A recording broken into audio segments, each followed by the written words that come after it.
Morning, everybody. My name is Mike Dixon. Welcome to the AXR Sales Director Incubator. Like over 20 years as a professional recruiter, I know it's a long time. My biggest frustration is seeing someone's career slow down before they reach their potential. Too many career conversations are unproductive and career decisions narrow rather than expand a career. In the Sales Director Incubator, we'll discuss why this happens to help future leaders like you to prepare for better career conversations, to make better career decisions. And it's interesting, the sales director community feels passionately about this as I do. I've got 12 excellent leaders lined up for this program, and in the last couple of weeks, about another 12 who contacted me asking to take part. So it's going down really, really well. But in each session, we're going to learn about a different sales director's career journey and how they've gained the experiences, the skills to reach senior leadership.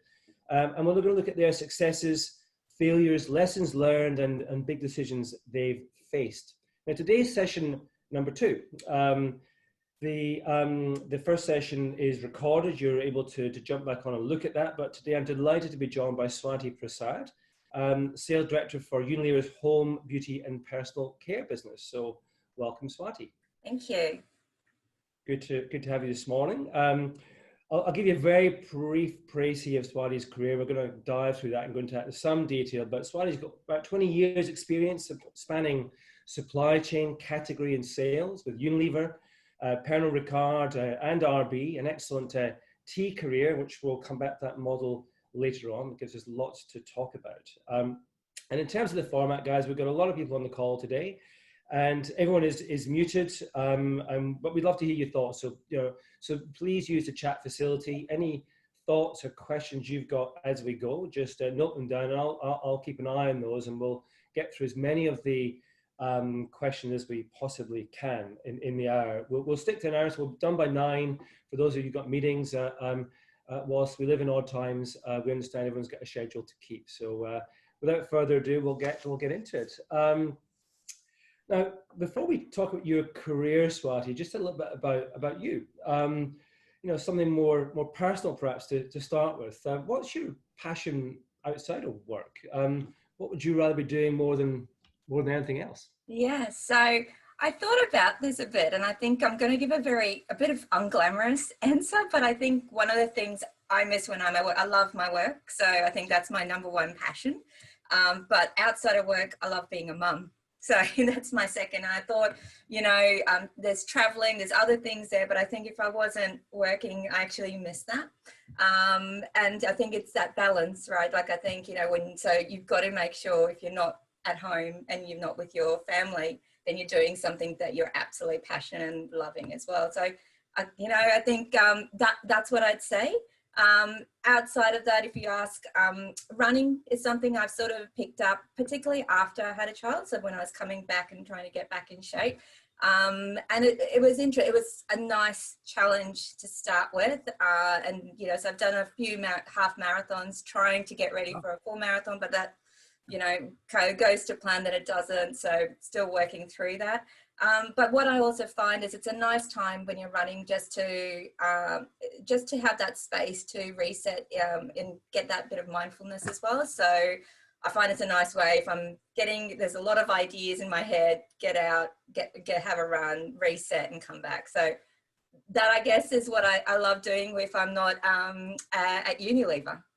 Fantastic. I concur with running. It's my best space too. I just love the mental kind of zone out, but also the concentration it gives you just to kind of think. It's really cool. And being a mum, right, the best, most important job in the world. So yes, even more important than Unilever. So let's get into your career. But winding back to the beginning, when you were at uni, coming towards the end of your time at uni, what was you thinking about career? What was your mindset back then? Yeah, so it's quite interesting because it was nowhere near sales. To be honest, I graduated as a chemical engineer. So my dream was to be a chemical engineer working in an oil refinery or in a chemical processing plant and building pumps and designing manufacturing plants. So that's what I thought was my destiny, I guess. But then I realized when I came out of uni, there's not many chemical manufacturing plants in Australia. So that created a little bit of a, it's a lot more mechanical engineering or mining based. So that sort of changed, meant that I had to adapt differently and take a few different turns to what I thought would be when I came out of uni. And what was your first role? What did you end up doing? Funny enough, I started off as a graduate trainee at Unilever, at the same place we're in now at North Rocks factory. So it's quite fun, but I did leave Unilever and I've come back again. So yes, I was a graduate trainee working as an engineer, helping the engineering team there in the home and beauty, I think it was called, home personal care factory at the time. So same, making Sunsalt, making Dove, few more products at the time, but yeah, so that's how I started. Wow. And here you are again. Yes. all those years later. And if you look at a career, in my experience interviewing a lot of candidates over many years, there's a lot of moves that happen which are very planned, and some are reactive and lucky, quite frankly. If you think about the planned moves for you, where did it all come off? What was the move that you look back and think, and that was the move I really planned for, went for, and got it? Yeah, no, great question. So when I thought through, I think the one that it sort of came together was when I was looking, it was the category director role at Unilever, so coming back to Unilever a few years ago. And I think it didn't start when the opportunity, but it was prior to what led to being ready for that opportunity. I think by the time I was, when the role came up, I'd done a number of different functions. I was heading up the customer role. I did shopper market, so a lot of senior sales roles beyond just sales, but also category and shopper. Worked in the Singapore market, which gave another set of beautiful experiences, I think, outside of functional experience. So how do you adapt and inspire people with coming from very different cultural backgrounds, which is again, very a different skill set.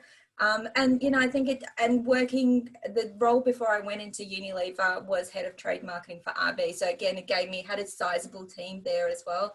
So it gave me the ability to flex and try and start to do that, start to really do some chunky work around developing a vision and where to go and what does that strategy look beyond the 12 months. So I think it set me up. My experience, whether it was functional experience or the breadth, allowed me to be one of the better candidates for that opportunity. Once the opportunity did come available, it was mobilizing my network. And I think that's something I can't talk more enough. So I think too many people wait for the opportunity and then do a lot of the groundwork. I think there is a lot to be said to keep in contact with your network. Just to touch base, there may not be anything, but just keeping in and letting people know what you're up to, what you're thinking. So that was quite important. That was something I think I did quite well. And then when the opportunity came and when we were in the interviewing process of researching a lot about what Unilever 20 years ago to now, very different company, very different culture. And that was a big thing because the other thing I think when you're going for a role in a new company, you want to make sure you fit. There's a lot about how you position yourself and sell yourself to the company, but actually it's about where the company's selling themselves to you as well. So there was a lot of planning in terms of trying to figure out what is Unilever now, why is it different, would it fit, because there were reasons why I left first time round. Is it that when I come back, it needs to be a little bit different. So that the planning and research that went into that, and then the interviewing process. And then post that, once I did get the role, engaging with the team prior to starting the work on vision development, how I'm going to motivate and then connect with the team. All that started pretty much once I knew I was moving into. I had those couple of months before the new role. So that role, I think, sort of encompassed right from getting ready for the role before I knew I was getting ready. Once the opportunity came, using that network, and then once the opportunity was secured, planning to be successful in the business was again a bit of a decent amount of planning and work going into that. Yeah, really interesting story. I think the point you make around activating a network I think it's wonderful. A lot of people look to their network when they have to make a move.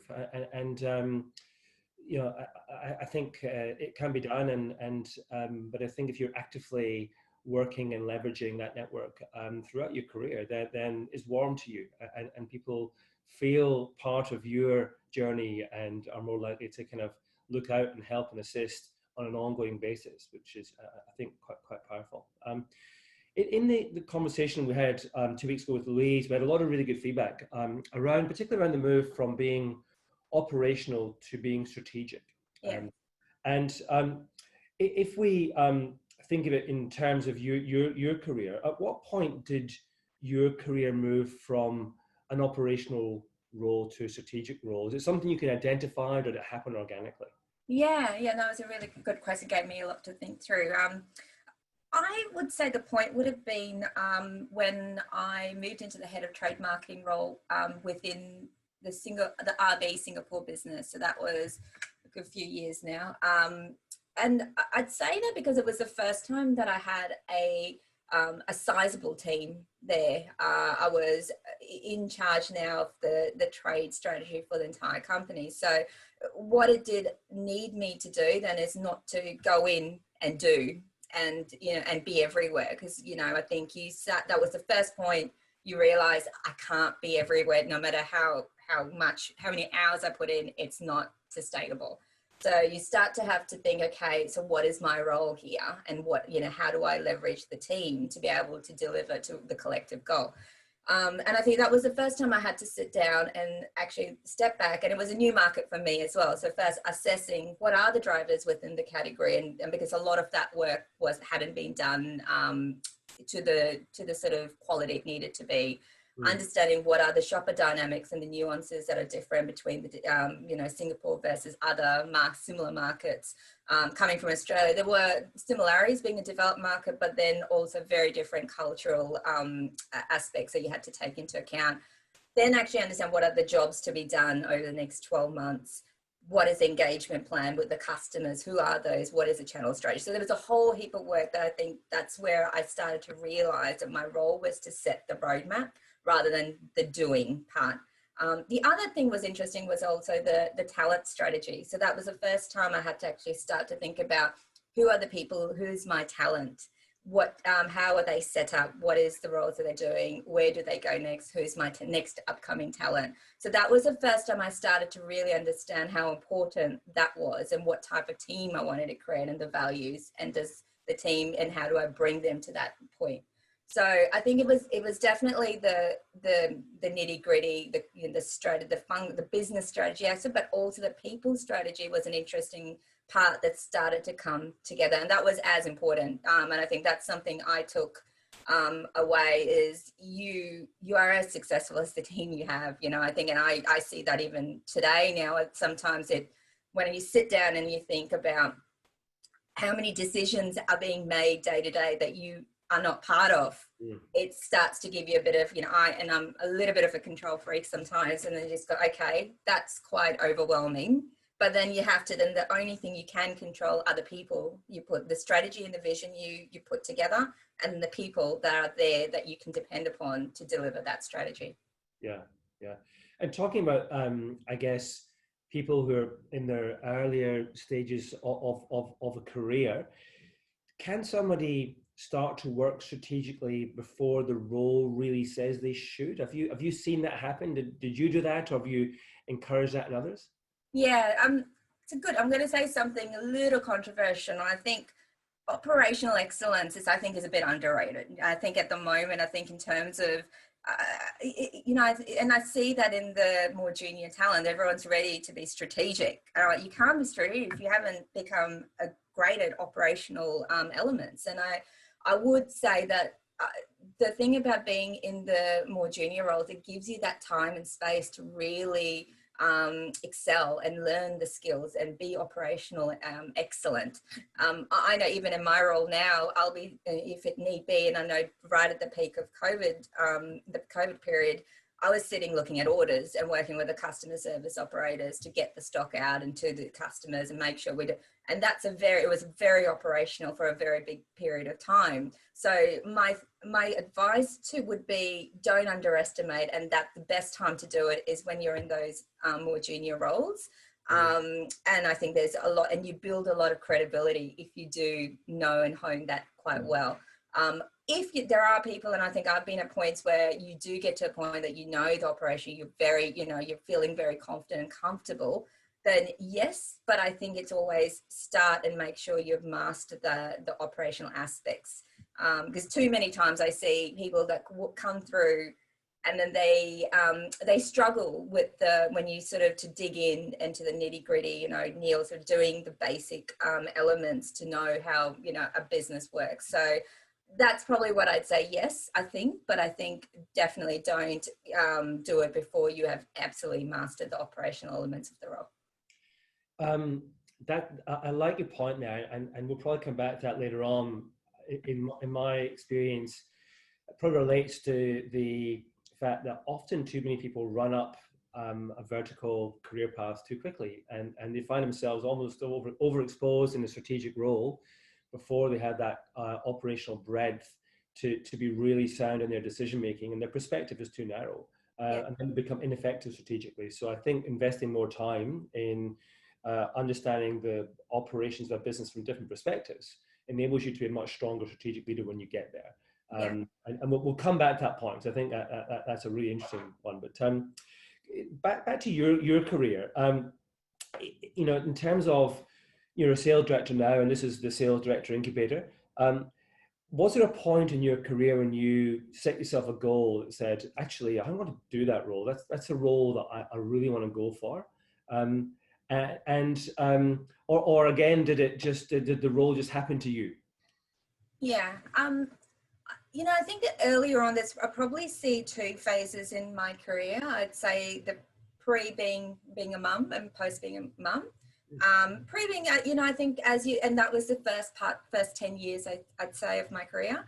You kind of have those dreams and ambitions, but you say you're serious, but you're not really sure yet. And I think I was in that position of, I thought I'd be, probably had more bigger out, thought I'd be a CEO, and I'd be sitting as a graduate trying to go, I'm going to be the CEO of Unilever. So you have those things, but you don't really know what it takes to get there. So, I think, so you're not really, so I wasn't serious, but I thought I was serious. I think once I came back from maternity leave, that was the first time I started to actually see a few things happen. I think in terms of, I think when you come back and you see that you're having to leave home and your child, and I left my daughter when she was 10 months old, so very, very young, you start to really question, so what are you doing here? If I'm going to do it, let me leave my impact, and I better be very passionate about what I'm doing. So that starts to really get tightened. At that same point, what I found, you could see your peers as well, certain people that you've seen, and they've started to accelerate and go, well, I could do that too. Before you sort of don't have that belief, you think, well, that seems so far away, but then go, actually, maybe it's not that far away. So you start to get a bit more of that belief. I was very lucky at that point, coming into post-maternity leave. I met an inspiring lady who was at the time the CEO of Guardian in Singapore, Sarah Boyd, who's now the managing director at Sephora. And she was the first time I saw a senior sales leader in a role in a way, and she approached it in a way that I thought I could approach being a sales leader. And why I say that is, she worked on the retail side, but she had a very collaborative way of dealing with suppliers, and how she had a very compassionate way of dealing with her team. But yet saying that she delivered the strongest results in the Singapore market through her leadership. She had 2 kids who were just, I think, about getting into the teenage years, but she was on the phone. I worked as a consultant for her, so I saw her as well for a few years.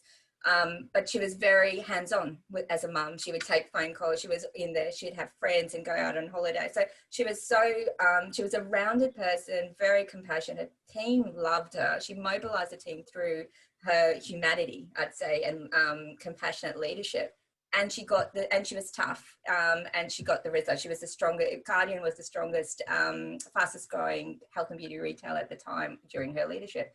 So those moments, I think, and plus I have a great partner, my husband, who has always been my biggest supporter. So even before I had the belief, he kept saying, "You can do this. Like, why do you sell yourself short?" So I guess it's not one specific thing, but I think a moment in time that has different things happen. And then you kind of go, well, actually, I think I can do this. So then let's get focused on doing what it takes to get there. Yeah. I've been recruiting in sales marketing a long time, and I see a bit of a dichotomy from a gender perspective. Marketing typically is more female orientated in terms of the number of professionals, and sales is more male orientated. I actually personally, and many others, have worked hard to understand why that's the case, and I actually do feel it's changing. We did some numbers actually on the people registered for this program. It's about 175, 190 people registered to take part. I mean, this is a count to see how many were female. Because the majority are in FMCG sales, from national account manager up to sales director level, and it was about just under 40% female, which I was actually quite pleased with. Yes. And I look at the panel that we have, and in the 12 we've got, I think we've got 5 female. And that was I think subconsciously, I've not really deliberately done that, but I thought that's good. You know, it shows that my network is more balanced than perhaps it used to be, which is good. But in your view, you know, why do you think whilst it appears to be getting better, and it's just a couple of it's my anecdotal view, but why do you think we see fewer females in the sales profession? Yeah, no, and I think it's a great observation what you're seeing now, because I think it's definitely for the last 5 years I've seen a big difference. And I thought about this a bit, and I think sales has struggled like a number of other industries, similar industries, with lack of diversity. So I don't think it's necessarily just women and why women, but just even different backgrounds, different approaches.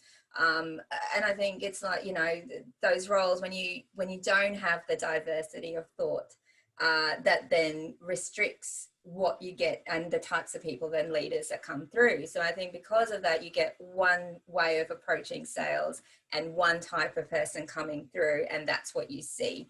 And I think that then leads to, you know, the boys club and all that sort of, which is not because it's because of the lack of diversity. So, and I think, you know, that's been the biggest issue, I think, in sales for a number of years. But like you've just observed, I think what's really positive is I think it's been 5 years. I've seen that change. And if you ask why, I think you were getting a lot more diversity. And I know Unilever's one of those companies that I can speak very highly of, like the amount of the way they embrace diversity. So, for example, if I look, and not just getting women into roles, but also letting men take paternity leave and do things like that, which previously I think in the old sales world, when, you know, I would challenge, I think it wouldn't have been as well accepted. So, for instance, I've got Chris, who's at the moment in about a month and a half going on paternity leave, and he heads up Coles in my team. And he's going to have a lady, Sarah, coming in to replace him while he's on paternity leave. And at that time, when I realised our Coles team is an all-women team, right up to me now. So it's the first team. I'm like, wow. And I'm actually starting to think I need to get more guys into this customer team. There's too many women. Yeah. And then I think at the same time, you see someone like Chris, who is not your typical sales leader. He's so, you know, compassionate and human, brings a very different approach. And he's looking forward to going and taking paternity leave, and he'll come back and he'll be, you know, better, and we'll be waiting for him. So I think it's that allowing everyone to be who they are and being confident. And I think that diversity is what I think sales as a function needed. And I think now we will find more. And I think now I'm starting to think, how do I get more men into sales and not more women? You know, so in my team. So yes, I think that's what we need to do. Different approaches, you get more people, and then that attracts talent of different backgrounds, sexes, etc. Great. I also think my observation is that the role has evolved a lot too in the last 5 years. So I think companies are much more conscious, and many are doing a great job, but they won't be doing a great job unless it actually is meaningful, because diversity of thought, experiences, and background actually are really useful, because the breadth of the role and what you're asked to do in a sales role now is much more than perhaps it used to be, where a big personality and an ego and some bravado might have got you a long way, whereas now actually probably not so much, and it's the skill set required and experiences you need to gather that skill set are far broader. So I guess it's not surprising we're seeing more diversity in the sales profession, which is only a good thing. Yeah.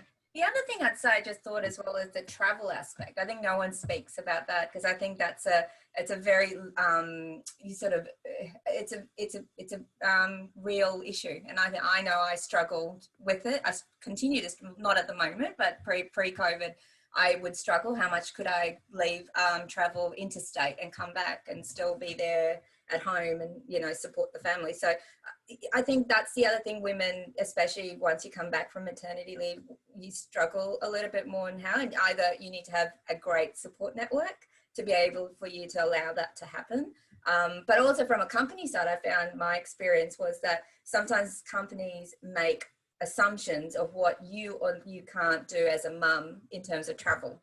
Yeah. And I think that's the other answer. I think that's probably one advice that says, don't assume anything for anyone, because everyone's situation will be different, and you have different support structures, and let the individual tell you what roles they're willing to take on. So I think that's the other one, travel, from both sides in terms of assumptions made, but also for the individual, once you do want to take, I was heading up Coles, and I was traveling to Melbourne once a week, for a good period of time. So that, and my daughter was 4 years old. So that creates a different sets of challenges as well. Yeah, absolutely. I think leadership is critical. We're talking about your role as a leader, but if you think about your career, has there been a particular leader that has given you confidence, has inspired you? Yeah, so I've been fortunate. I've had a few people at the right points in time in my career give me what I needed at that point. So I think we talked about Sarah Boyd, who was pivotal for me in that moment to give me a vision of what a woman in a senior sales role could look like. And yeah. I felt comfortable that I could resonate with that. So that was quite a critical point. I still, I don't talk to her, and, it's hard to connect as easily, but the time I've had and time I get with her is, I always get inspired by her. And she gives me confidence by the example that she sets. Another person, I'd say there's a couple of others. I'd say Kerry Miller, who essentially brought me into the Unilever business the second time round. He had more confidence, and Clive Stiff, who was our ex-CEO. Both of them, I was amazed with the amount of confidence they put into me with not knowing me, seeing what I have done. So even from day one at Unilever, I'd say I want to try something, and they'd be like, yeah, let's do it, without even blinking, and then back me. So I think that gave me a lot of confidence. So if I look at my time going into pre-Unilever and now, I think I've evolved, but only because I think that confidence in myself has grown. And I think those two have been very pivotal in helping back me. Even to the point when I'm now 12 months into my sales director role, but at the time when it came, I was approached for that new opportunity.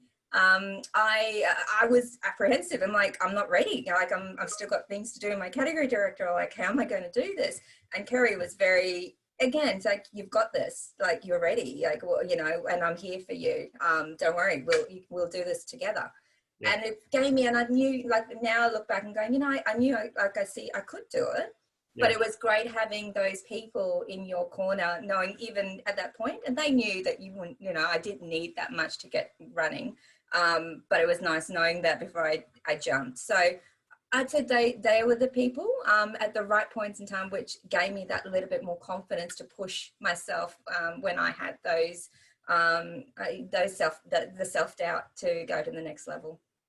It's a great example of the power of a leader and a relationship a leader can have with the people who either work directly for them or as mentors as life goes on. Sometimes that is very useful when things don't go so well, and you know, life and work is not all sweetness and roses. It can go wrong, and frequently does. How do you react to failure when things don't go wrong? Maybe give us an example of when it hasn't gone as well for you and how you've dealt with that. Yeah, so I think, I think in this current role, there's a lot of times you kind of have setbacks, and then you have to just get yourself in the right space to go again. And I think my way of reacting, like most people, will be once you've hit with something big that you weren't looking for, and 1 month, and I can say year end, half year, there's a number of different things where you go, oh, like I'm not where I need to be, but I need to get there, by the time the quarter finishes. And the first thing I do, like everyone else, is like going, why me? Sit there. It's like this grievance process, like, how can, this is terrible. My world's collapsing. Why am I doing this? I do that. But what I've found that I've had to do, I have to do that by myself or with people I trust outside of my team and the industry, potentially, my husband. Because I think it's really important that when you show yourself to your team, you have a different, you show authenticity, but you show calmness as well. So I'm very conscious not showing that in front of the wider team, but you give yourself that minute. And then you're like, okay, now what do you do? And I think it's really important to then get small executable steps and not think too fast. Okay, what's the next? And get that little bit of momentum and then move on. There's no point looking back. And I think there's enough things, why did this? And you'll just go into this whole bad place. So it's like, nah, we're here. So what's next? And what's next? And what's next? And having that resilience is quite important because it's not, there's always setbacks and there's always things that can go wrong, and there's roles there's roles that I did everything wrong, but then it's like, okay, so what do I do from here and where to next? So resilience, I'd say, is a big part, and then looking forward, not looking back and trying to question what went wrong. Yeah. Right. You're only 12 months into your role, Swati, but what's next? What's the next goal? Where do you see your career taking you from here? Yes, yeah. So I've got a lot more to do with this team and where we're going. We've got an amazing vision of what we want to deliver as a team for the business. So there's a lot there. I guess if I look beyond the next role, I've always loved being close to the product, and right from concept to manufacturing to selling it to the customer. So I see myself always in that space where my dream role would be GM, CEO, countryman, that where you've got the end-to-end accountability of a business, right from, from the concept to the manufacturing to selling to the customers. So I see myself going in that direction more so than going function, I guess, the T. So going up in the sales direction. Yeah. So that would be my dream end game. But let's see, I think that, there's so much that happens in between. Life happens, I think so. But that's essentially where I my vision for my career. Closer to that goal you had as a graduate of being CEO. That's it. Out of curiosity, when you look at the market and clearly passionate about Unilever, you've started your career there, you've come back to Unilever, but are there other organizations that you look at and admire the way in which they go about their business? Yeah, so one that I've sort of, I keep an eye on more, so I'm very fascinated and inspired by how they approach it, is Mecca. Very different to, it's prestige beauty industry. And if you look at and Joe Horgan, who's the founder of that company, they have just, like, from 2000, they're 20 years in, they've got 115 stores, they've disrupted the entire beauty industry. And I think, I think they're now about 10% of the prestige beauty market on their Mecca Online's #1 online store. We talk about Amazon, and it's locally grown. So that's when I don't know too much about their culture, but from looking outside in, that's when I sort of see, and I think even during the COVID period, they've actually started to do these virtual connects with their consumers, so they connect so that they can stay close to their consumers. I think the experience in store, they sort of re-challenged how you bring and engage, and the experience is more important than the end sale. So it sort of resonated, the principle, what they show on in terms of how they approach their stores and their business model resonates with what I sort of believe in. So I looking outside, and that's one that I sort of keep curious to always see what they're doing. Watch this space. And thinking about advice now for others, and moving into this kind of section of the session. Why do you think some people's careers reflect their potential, and other people don't? Other people kind of don't quite get to where you think they should. Yeah, no, it's a good question. And I think the first one is, there's three things I think that when I look at people not reaching their potential. The first one would be backing yourself. And that's easier said than done, because I think I can talk it, but do I really, there's a self-confidence and feeling like, yes, you can do it. So I think there's inner belief and backing yourself is a big part of people getting to their potential. The other one I'd say is making bold plays in your career. There are moments, and bold, I think, not necessarily going for the next big role, but actually taking a step back. So I look at when I was in supply chain, I had a great career in supply chain. I was a demand planning manager of ice cream, and that was like at 25, a youngest person in supply chain to hit that. And then I had to go, well, I don't enjoy this. So you have to then, the only when I enjoyed, I sort of could see the more I looked at sales and category, that I enjoy that. But then the only way to get there was to take a step way down. And then so literally go from being a manager to an assistant. And that was literally 5 years of my career wiped out in my mind at that time. Yeah. So I'm like, okay, now I'm a 29-year-old assistant manager for Woolworths. I'm like, how did that happen? So, but I look, had I not made that move, and there's an ego, and you go, well, now everyone sees me as an assistant manager and all that. But had I not done that, I wouldn't be here. So I think people sometimes, when they're faced with those bold moves, and, hey, again, I went into I took a pay cut from her, those sort of things. And people, at the time, people always kind of go, well, I need to keep them. I was like, no, sometimes you've got to make those and back yourself, and then you move ahead anyway, because you're working towards an end game here. So I'd say in terms of making those bold plays and then adapting to the roles. I think as the market's moving, knowing what experiences you need, and then taking those sideways moves, but sometimes even going backwards to go forward. So that's what I'd say. I think backing having inner belief, adapting within as needed, but also having those big, bold plays, which, require you to make some sacrifice within your career to get forward. Yeah, absolutely. We talked earlier on about career conversations, and when I talk with sales directors, or I talk with anybody at a different level within the sales function, the career conversation is often a frustrating one, where it can be quite combative or not as productive as it might be. When you're having a career conversation with other people who work for you directly, or even somebody might be mentoring, what excites you when the conversation is going well, and what can frustrate you when it doesn't go well? Yeah, so the ones that when I see a good career conversation, the individuals come prepared. So they've got a vision of where they're going. They've got some ideas in terms of what that could look like in terms of next few moves. And you're there as a sounding board, right? Yeah. So I think that makes it a refreshing conversation. So you've sort of, okay, I can see your blueprint. And then you can go, well, if you do this is what you need to consider if you do this way, because there's no one way of getting it. And I think my career journey is very different to someone else, but you can still get to the same endpoint.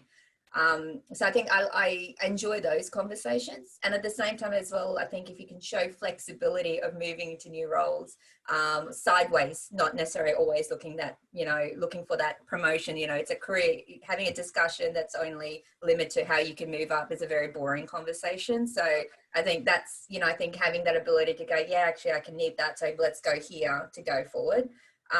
I'd say that's a good career discussion. I think what's not is obviously the opposite of that. So when I have some people individual come in and they look to you to say how you should go, what you should do. Yeah, right. And I'm like, I'm not, like, this is your journey. This is, what are you passionate about?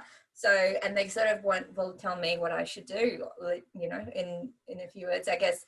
And that's hard, and I think that's where you get more frustrated to go, well, if you don't know where you want to go, then no one can help, and what happens even worse is that the business and myself will put you in roles to help us to get the business and team forward. So I think those are the contrast between sort of a really great career conversation and one sort of that becomes frustrating and probably will put the individual in a position that they're not enjoying either. Yeah, it's interesting. That mirrors exactly the experiences I have interviewing people, because it's the same thing. It's a career conversation. Yes. And the candidates who come in looking for me for guidance, I don't mind giving them guidance, but I think it's a much more productive conversation if there's some real thought put in as to what pathways that individual might go down, and the conversations around the merits of different pathways and different roles and how that might build a career.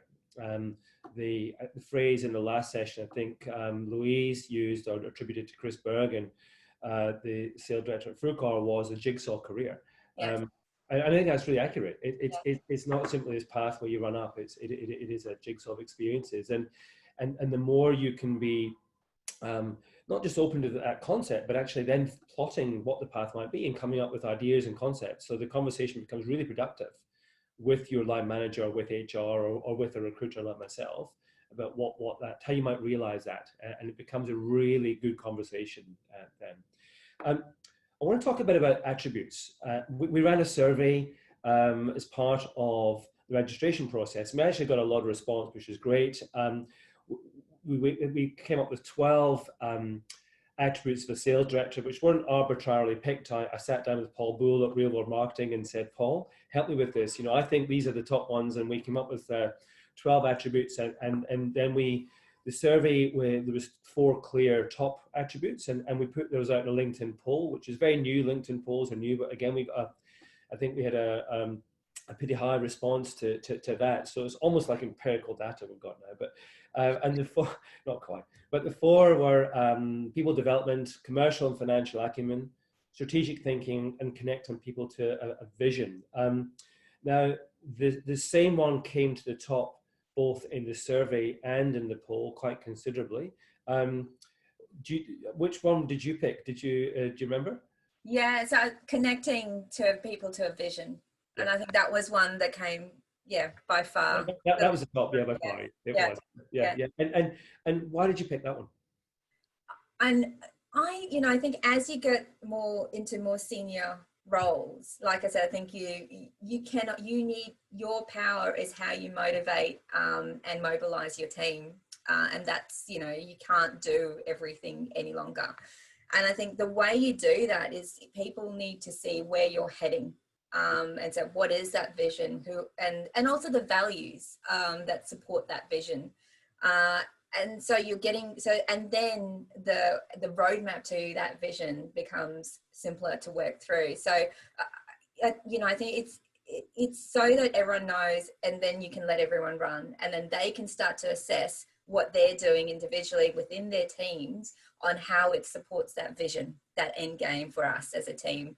And it's a way to hold people accountable as well, I think, and myself accountable and the team accountable. It's like, well, this is where we want to go as a team. How are we tracking? How am I tracking as a leader? And then having those honest conversations and then being able to adapt as needed from there. Yeah. I often ask in an interview what the vision is of the business an individual's working for, and some people really struggle to articulate it, which tells you a lot. Yes. because if they can't articulate it, then what is their contribution to that vision? How does their role connect Exactly. on that vision? And that's where, it's powerful if it does work that way, but a lot of people have that disconnect, which is probably why they're talking to me. But anyway, and obviously lots of attributes there. That was the top one, but thinking about our future leaders on today's call, what advice would you give about how they start to gather the experiences required to develop those attributes of a potential sales director? Yeah. So what I and sort of even just within my team within Unilever, what I sort of suggest, and they ask the same question: how do I get ready for these roles? And my thing, what I do is when I'm when I'm having away days and working through how to what is that team vision, team charter, and how does it link to our overall business goal. There's a lot of work that goes to get the team. So you want to have contribute and then to shape it and then be something that we all live and breathe by. And what I always suggest is get the junior team, anyone to get involved, because I can't do it on my own. And I'd love to have other people help me sort of work through it, help structure the day. So my suggestion, first of all, is you'll go and talk to your leaders, senior sales leaders, and ask them when they are looking to do something quite, and it's very cool work to do as well, to get in and ask if they need help, because they always do. I know I always do. And then you can see the approach and how it comes together, which is quite cool. I think observation is a very great way of starting to see how you do these things and seeing how different people approach it. Observation as well in meetings. I think one of the things is if you can be in the board meetings, in any, and even senior top to customer, top to top meetings, really seeing how the conversation, observing how different people approach those conversations help. I know through my experience, that's what I did. A lot of what I've sort of, even now, I look in board meetings, even customer, how my the CEOs approach it. How do they sort of approach their conversations? How do they approach different challenges that they may come across? So those are, I think, things that you can do quite easy, I guess, within the organization, looking for those. Other two things I'd say is also always making sure you're working with the smartest people. I think this is I think people always sometimes, I think, in a career look for the job, and that's what they believe, this linear thing, I get to this job, then I'll get to here and it doesn't work. Actually, you want to be, when you're in that job, with the smartest people around. And I think one of my fortunate, what I've been very fortunate is that I've had those smart, whether it was when I was at RB, whether now at Unilever, I'm working with some of the smartest people in the industry and some of the most inspiring people in the industry.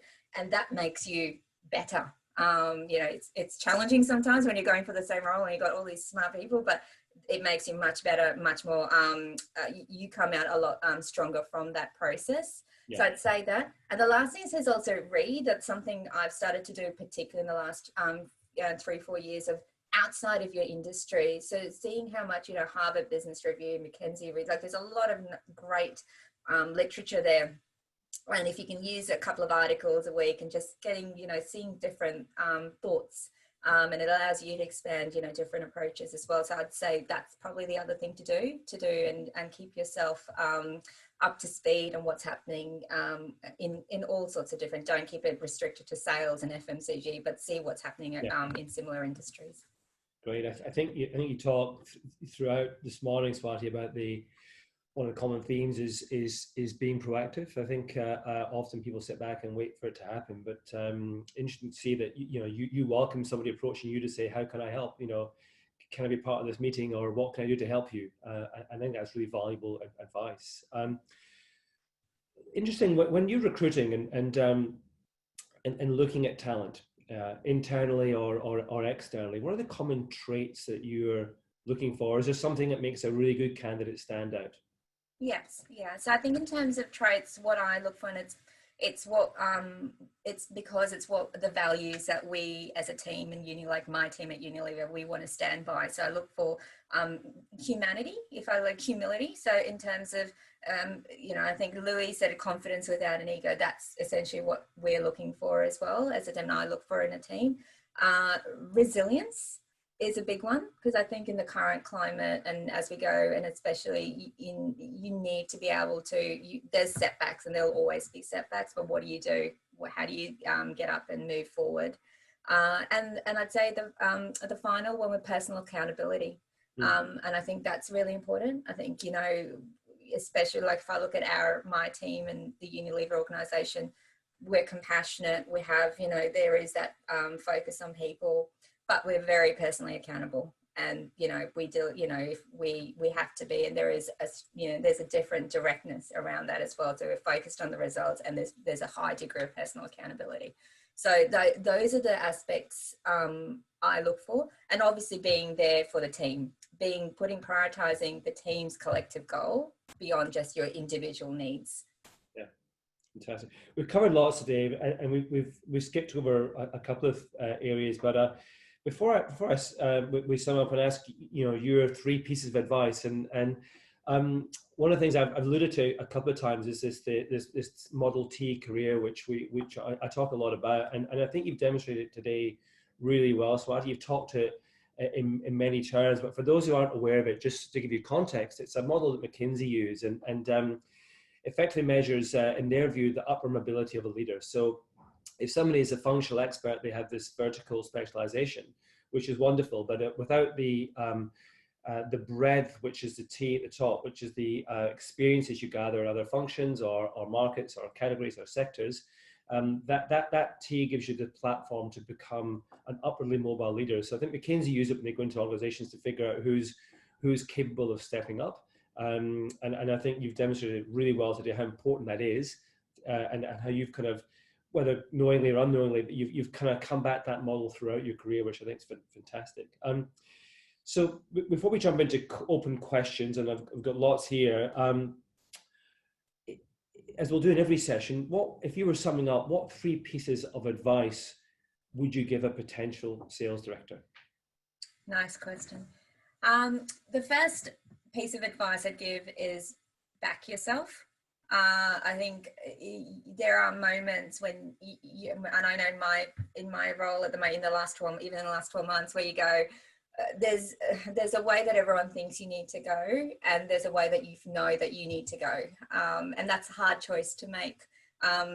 You know, I think that you need to jump and do what you believe is right, hear everything around you, but then do what's right, and that's you know, sometimes feels scary. So I think, but that's a big one that you have to do. The second one I'd say is embrace the team and the thoughts, and and listen to what they're saying. And I think in the hardest challenges I've had in the last 12 months, I actually was able to work through them, not because of what my boss would tell me, but what my team would tell me.